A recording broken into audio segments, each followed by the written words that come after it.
Fighting cancer is always a tough battle. That's right, and what comes next? The side effects of those harsh treatments can be just as difficult. Channel 8 Eyewitness News reporter Bailey Bischoff has more on the disease. Bailey? Lymphedema is one of those side effects. It's a chronic disorder that affects 2 out of every 5 breast cancer survivors.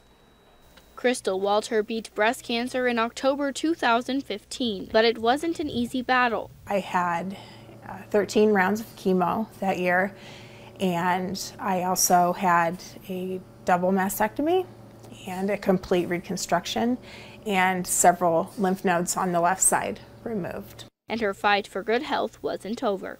Next, she was diagnosed with lymphedema. Lymphedema is a protein-rich swelling that can come as a result of damage to the lymphatic system.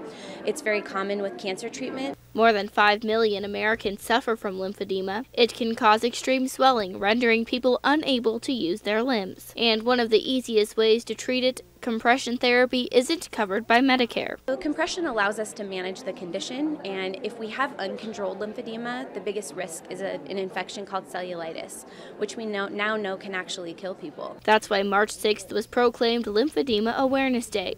Tracy and other advocates are hoping increased awareness will lead to more support of the Lymphedema Treatment Act. The Lymphedema Treatment Act is a bill currently in Congress which aims to improve insurance coverage for compression supplies. So fewer people with lymphedema have to go without the tools they need to survive. Crystal says without her nurses catching her symptoms early and managing it with compression supplies, I would have had probably a much bigger ordeal than, cancer is a big enough ordeal to go through to begin with. But when you have to go through all that as well, it makes it a lot harder. Tomorrow is now National Lymphedema Awareness Day, so if you want to support this act and help lymphedema sufferers get the supplies they need, call your representatives. We have more information at klkntv.com. Bailey Bischoff in the newsroom tonight. Thank you, Bailey.